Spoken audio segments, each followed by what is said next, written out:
Weiter geht's mit der Serie über die Authentizität der Dinosaurier in den Jurassic-Park-Filmen. Und weil wir schon letzte Woche mit dem ikonischsten der Dino-Filme gestartet haben, setzen wir doch gleich mit dem Nachfolger fort. Vergessene Welt Jurassic Park ist nach dem Original mein liebster Film des ganzen Franchise. Es ist außerdem der erste, den ich selbst schon bei Erscheinen im Kino sehen konnte und durfte. Beim Vorgänger von 1993 war ich viel zu jung und musste bitter enttäuscht hinnehmen, nicht ins Kino gehen zu können. Aber dafür hat es mich bestärkt, mich noch mehr als Dinosaurier-Fan zu sehen und mich verstärkt mit Urzeitthemen zu beschäftigen. So holte ich mir diverse Dinosaurierbücher und die Dinosaurier-Heftreihe von De Agostini, die sich auch heute noch in meinem Besitz befindet. Der Kinobesuch von Vergessene Welt Jurassic Park hat die Flamme meiner Dinosaurierleidenschaft nur noch mehr entfacht und so begann ich als eigentlicher Kunstbanause auch Dinosaurier zu zeichnen, holte mir die Bücher von Michael Crichton und wollte damals als 12- bis 13-Jähriger sogar selbst meinen eigenen Jurassic Park Teil schreiben.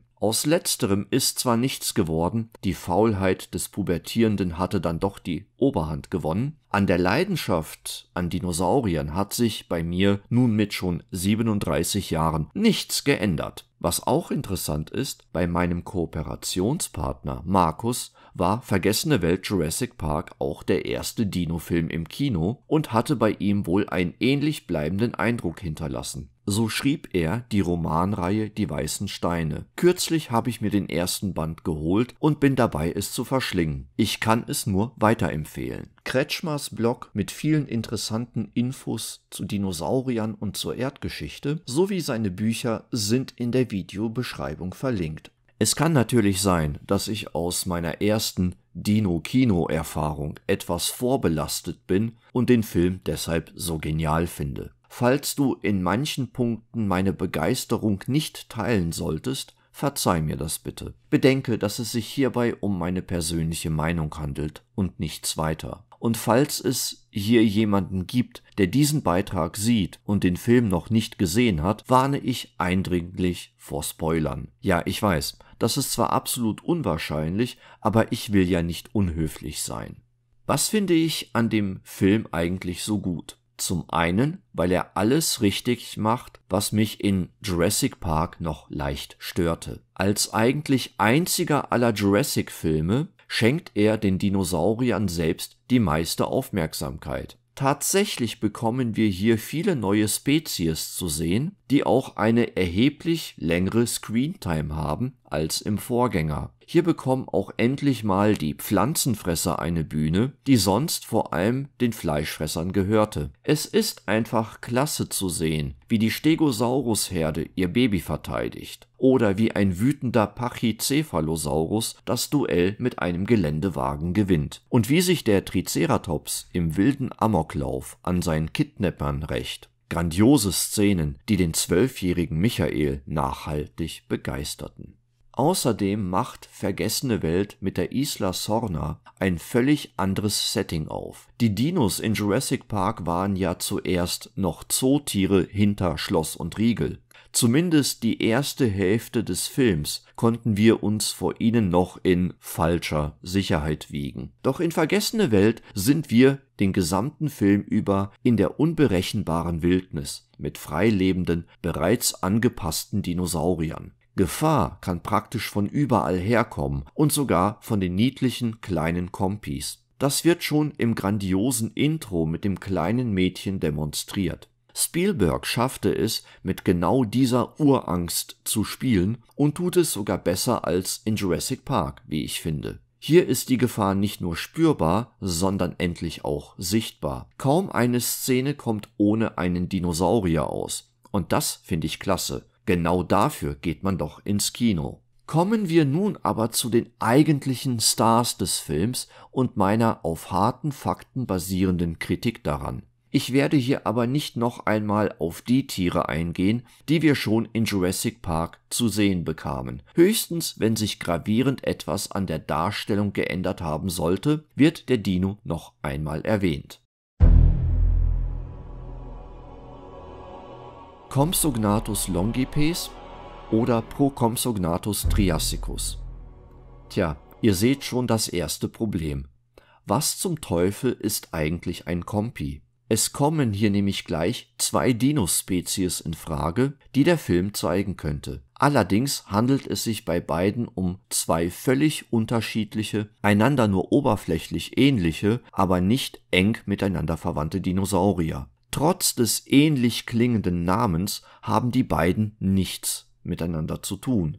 Eberhard Fraß, der den triassischen Procompsognathus 1913 in Bayern entdeckte, meinte damals nur, dass er vielleicht ein Vorfahre des jurassischen Compsognathus gewesen sein könnte. Das ist aber, wie wir heute wissen, nicht der Fall. Procompsognathus triassicus war ein etwa 1,2 Meter langer Theropode aus der Familie der Cylophysidae, also ein recht früher kleiner Raubsaurier. Compsognathus longipes trat dagegen erst im Oberjura auf und ist ein schon recht fortschrittlicher Coelurosaurier, der schon sehr viel Ähnlichkeit mit den Vögeln hatte. Im Film selbst wird der kleine Kerl vom Charakter Robert Burke als Procompsognathus triassicus klassifiziert. Auch in der Buchvorlage von Michael Crichton ist klar von einem Procompsognathus die Rede. Aber so wie die Macher des Films den Dino-Zwerg rekonstruierten, ist er doch eher an den Compsognathus angepasst. Zumindest ähnelt seine Darstellung dem Bild, das die Forschungswelt in den 1990ern noch von ihm hatte.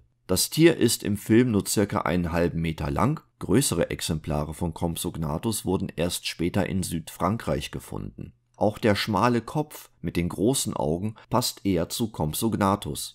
Ich unterstelle also dem Filmcharakter Burke, der ja ohnehin als Karikatur gedacht war, sich geirrt zu haben und seiner Hybris wegen letzten Endes sogar gefressen wird, also einen weiteren Fehler. Burke lag bestimmt auch bei der Klassifikation des InGen-Kompis falsch. Ich möchte deshalb behaupten, dass die Kompis auf Isla Sorna zur Spezies Compsognathus longipes gehörten. An dieser Stelle sei nochmal eine kleine Anekdote zu Robert Burke erwähnt. Der bärtige Paläontologe mit Cowboyhut wurde auf direkten Wunsch von Jack Horner, der Spielberg für den Film beratend zur Seite stand, in den Film mit eingebaut. Er ist eine klar erkennbare Karikatur von Robert Bakker, eines Kollegen und Rivalen von Horner. In den 1990ern lieferten sich beide einige hitzige Debatten über das Verhalten von Dinosauriern, insbesondere Tyrannosaurus Rex war häufiges Streitthema zwischen den beiden. Während Bakker die Meinung vertrat, dass Tyrannosaurus der Spitzenpredator von Hell Creek war, beharrte Horner auf seiner These, dass sich der König der Dinosaurier primär von Aas ernährte. Als Robert Bakker im Kino saß, erkannte er sich selbst natürlich sofort in der Figur des Burke wieder. Und als sein Charakter dann auch noch aus dem Wasserfall gezerrt und von einem Tyrannosaurus gefressen wurde, zückte er sofort sein Handy und schrieb noch im Kinosessel seinem Kollegen Horner die lakonische SMS "I told you he was a hunter". Ich hab dir doch gesagt, er war ein Jäger. Doch zurück zu unseren Kompis. Wie authentisch sind sie dargestellt? Von Funden ihrer Verwandten aus China wissen wir, dass sehr wahrscheinlich auch Compsognathus ein Federkleid aus Flaumfedern trug. Und vielleicht war er sogar in braun-roten Waldfarben gemasert, sah also aus wie ein Eichhörnchen. Er war jedenfalls wohl kein besonders gefährlicher Dino, der in der Insel- und Lagunenwelt des damaligen Deutschland auf die Jagd nach Insekten, Amphibien, Echsen und anderen Kleintieren ging. Dass Compsognathus, so wie im Film dargestellt, auch über einen Menschen herfallen könnte, ist also völliger Unsinn. Und dass sie in der Gruppe jagten, ist durch Fossilien ebenfalls nicht belegt. In den territorial sehr begrenzten Lebensräumen, also den kleinen Inselchen, auf denen sie lebten, waren sie vermutlich eher als Einzelgänger unterwegs. Und wahrscheinlich konnten sie auch ziemlich gut schwimmen. Stegosaurus. Und gleich der nächste Dinosaurier, der mich mit ratlosem Schulterzucken bei der Klassifizierung zurücklässt. Hier allerdings wenigstens nur auf der Artebene. Von der Gattung Stegosaurus wurden nämlich mehrere Spezies beschrieben. Die Typusart, die etwas kleinere und bis zu 7 Meter lange, ist Stegosaurus stenops. Man findet diesen Namen auf vielen Fanseiten. Auch in der Buchvorlage ist klar von einem Stegosaurus stenops die Rede. Doch auf der Leinwand sehen wir ein riesenhaftes Tier von deutlich größeren Ausmaßen. Gemessen an der Szene, in der die Tiere an Malcolm, Carr und Van Owen vorbeilaufen, müssten sie mindestens 10 Meter lang sein, eher sogar 12 bis 13. Und so groß wurden Stegosaurier allerdings wohl eher nicht. Selbst die größten Vertreter der größten Art, Stegosaurus ungulatus, bleiben meist nur bei 8 bis 9 Metern Körperlänge. Hier hat man aus dramaturgischen Gründen die Größe also stark übertrieben und das Tier fast doppelt so lang und sicher mindestens 5-mal so schwer gemacht, als es in Wirklichkeit war. Nicht übertrieben ist jedoch, was wir auf der Leinwand von seinem Verhalten zu sehen bekommen. Stegosaurus besaß tatsächlich einen Schwanz mit fiesen Schlagdornen, die er nachweislich zur Selbstverteidigung einsetzte. In einem Wirbelknochen eines Allosaurus fanden Forscher ein kreisrundes Loch, das perfekt zu einem solchen Schlagdorn passt. Der besagte Allosaurus hat sich also sehr wahrscheinlich mit dem falschen Beutetier angelegt. Und ich habe keinen Zweifel, dass ein großer Stegosaurus sogar einen hohlen Baum durchstechen konnte, wie wir es im Film zu sehen kriegen. Das ist also wohl kein Quatsch. Mamenchisaurus constructus. In der Jagdszene, als die Mitglieder des zweiten Teams die Tiere der Isla Sorna einfangen, sehen wir 2 riesige Sauropoden. Es handelt sich, anders als viele Fans meinen, jedoch nicht um Brachiosaurier. Wir sehen hier tatsächlich eine neue Sauropodenart, die wir bislang auch nur aus diesem Film kennen. Im Buch, und das sowohl in beiden Teilen, wird der Riesensauropode übrigens durch Apatosaurus repräsentiert. Im Film sehen wir hingegen den asiatischen Mamenchisaurus.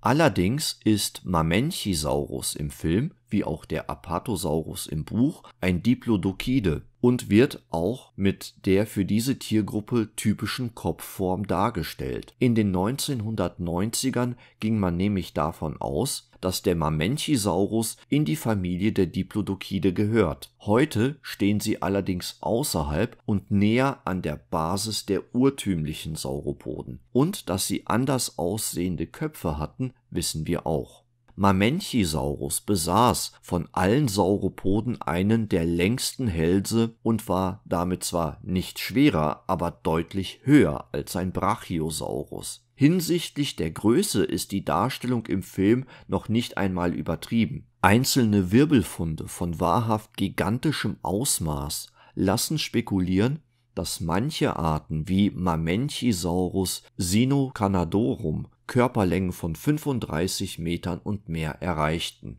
Da der Film die Mamenchisaurier eher als eine Art Cameo-Auftritt behandelt, kann ich sonst keine größeren Auffälligkeiten erkennen, die man hätte verbessern können. Allerdings wird ein echter Mamenchisaurus seinen Hals wohl eher in einem etwas flacheren Winkel gehalten haben, um keine Probleme mit dem Blutdruck zu bekommen. Er streckte sich wohl nur sehr selten auf die vollen 18 Meter Höhe aus, die er erreichen konnte, und blieb meistens nur auf etwa 8 bis 12 Meter Höhe. Durchschnittliche Mamenchisaurier, insbesondere die dargestellte Art Mamenchisaurus constructus, erreichten außerdem auch meist nur etwa 22 Meter Körperlänge. Solche Giganten, wie wir sie in Vergessene Welt zu sehen bekommen, gehören wohl eher zu den absoluten Ausnahmen. Pachycephalosaurus wyomingensis. Und ein weiteres prominentes Mitglied aus der Hell Creek Formation. Der Dickschädel bekommt in Vergessene Welt einige ganz witzige Szenen, da er es den Jägern nicht einfach macht, sich gefangen nehmen zu lassen. Mit der gefährlichen Schädelkuppe rammt er einen Geländewagen gar so heftig, dass eines der Teammitglieder auf der anderen Seite herausgeschleudert wird. Und auch in der Camp-Zerstörungsszene ist er seinen Kidnappern nicht gerade freundlich gesinnt und jagt nun gar selber die Jäger. Doch das Bild, das wir hier sehen, ist wissenschaftlich absolut nicht haltbar. Die Schädelkuppel hatte wohl eher nur Display- und Show-Funktionen und diente der innerartlichen Kommunikation. Sie war aber definitiv nicht für Rammstöße gedacht, besonders nicht gegen Fahrzeuge aus Stahl. Der ganz einfache Grund: sie bestand aus massivem Knochen und nicht aus Horn. Hörner, wie zum Beispiel der Kopfschmuck eines Schafs oder einer Ziege, bestehen aus dem viel elastischeren Keratin. Ein Horn kann die Aufprallenergie ableiten, es ist belastbar und doch federnd genug für so hohe Kräfte, die dabei frei werden. Schafe führen mit ihren Hörnern auch äußerst rabiate Kämpfe gegen Artgenossen aus. Und sie können sich damit sogar gegen einige kleinere Beutegreifer effektiv verteidigen. Die Knochen des Pachycephalosaurus, selbst mit 30 cm Dicke, wären jedoch bei so einem Aufprall einfach gebrochen. Einen aus vollem Lauf ausgeführten Kopfstoß mit einem Artgenossen oder gar einem Zusammenstoß mit einem Geländewagen hätten ihm nicht nur starke Kopfschmerzen bereitet, er hätte das wohl noch nicht einmal überlebt. Das wurde durch Modellanimationen im Labor bestätigt. Es ist jedoch vorstellbar, dass mit der Schädelkuppel Schiebeduelle ausgefochten wurden. Dabei schob der Pachycephalosaurus seinen Kontrahenten vor sich her oder stieß ihm in die Seite. Primär dürfte diese Kopfform aber vor allem ein Schmuckstück gewesen sein, das dem Pachycephalosaurus dabei half, Artgenossen voneinander zu unterscheiden, Fortpflanzungspartner zu finden und Rivalen einzuschüchtern, ähnlich wie Kopfkämme bei Vögeln und Reptilien. Eine Waffe war das Ding also eher nicht. Ein weiterer interessanter Fakt, der aber zu den Dreharbeiten von Vergessene Welt noch nicht bekannt war: Pachycephalosaurus ernährte sich wahrscheinlich omnivor und war kein reiner Pflanzenfresser. 1997 war bloß der Oberkiefer bekannt mit eindeutig blattförmigen Zähnen und der Mahlfläche eines Pflanzenfressers. Heute kennen wir aber auch den Unterkiefer, und der besaß sehr scharfe Schneidezähne, die sich gut zum Zerreißen von Fleisch eigneten. Vielleicht sollte man vor diesem Tier also trotzdem besser auf der Hut sein. Tyrannosaurus Rex. Nanu, den hatten wir doch schon im letzten Teil. Ja, richtig, aber da hatten wir nur einen. Jetzt treten im Film aber gleich 2 Rexe auf, die als die Hauptantagonisten fungieren und in trauter Zweisamkeit Angst und Schrecken verbreiten. Doch wie richtig ist das im Film dargestellte Sozialverhalten des T-Rex? Und ist auch das Baby angemessen dargestellt? Ich habe Vergessene Welt inzwischen bestimmt mehr als 10 Mal gesehen. Dabei ist mir aufgefallen, dass sich der T-Rex des ersten und die beiden des zweiten Teils sehr deutlich voneinander unterscheiden. Nicht wegen ihrer Darstellung, beide lassen mir durch die grandiose Animatronik von Stan Winston immer noch einen kalten Schauer über den Rücken laufen, im positiven Sinne natürlich. Ein dickes Logikloch ist aber, dass der T-Rex für Teil 2 offensichtlich ein Upgrade bekommen hat. Rexy bzw. Roberta reagierte in Teil 1 ja bekanntlich nur auf Bewegungen. Die Rexe in Vergessene Welt können aber offensichtlich sehr gut räumlich sehen. Als der männliche Rex in San Diego Amok läuft, beißt er voller Appetit in eine Ampel. Eine Verkehrsampel habe ich noch nie davonrennen sehen, und im Film hat sie das ja vorher auch nicht getan, nicht einmal die Farbe gewechselt. Und auch den versteckten Hund in seiner Hundehütte spürt er visuell auf und schnappt nach ihm. Und obwohl Ian und Sarah mit dem kleinen Rex-Baby im Auto stehen, erfasst sie der fürsorgliche Papa sogleich mit seiner guten Nase, aber definitiv auch mit seinem strengen Blick. Dieses Verhalten ist um einiges authentischer als noch in Jurassic Park. Tatsächlich gibt es auch einige Indizien, die dafür sprechen, dass Tyrannosaurier in Familienverbänden gelebt haben könnten. Von dem etwas älteren Albertosaurus wurden im Dry Island Bonebed mehr als 20 Individuen an ein und derselben Stelle gefunden. Die Tiere gehörten verschiedenen Altersgruppen an, was darauf schließen lässt, dass sie sich zumindest gelegentlich als Gruppe formiert haben könnten. Auch von Tyrannosaurus Rex sind ähnliche Fundzusammenhänge bekannt. Deshalb wird er auch im Roman Die weißen Steine als ein sozial agierendes Familientier dargestellt. Es ist also sehr gut möglich, dass Tyrannosaurus tatsächlich paarweise oder auch gelegentlich in der Gruppe jagte. Was nicht so ganz stimmt, ist die Darstellung des nur wenige Wochen alten T-Rex-Babys. Da man von Albertosaurus und vermutlich auch von Tyrannosaurus recht große Fragmente von Eierschalen gefunden hat, waren diese Tiere vermutlich Nestflüchter und hielten sich nicht wochenlang im Nest auf. Ein frisch geschlüpfter Tyrannosaurus war außerdem deutlich kleiner und maß zu Beginn seines Lebens erst weniger als einen halben Meter. Das Tier, das wir im Film sehen, entspricht dagegen einem mehr als 3-jährigen Jungsaurier. Da InGen aber Wachstumsbeschleuniger verwendet, ist das eigentlich kein Filmfehler. Trotzdem war der Jungrex sehr wahrscheinlich gefiedert. Michael Crichton hat diese Hypothese sogar in sein Buch eingebaut. Da sind die Rex-Babys alle süß und flauschig. Ein Kleid aus Filamentfedern hätte dem Baby-Rex also sicher gut gestanden.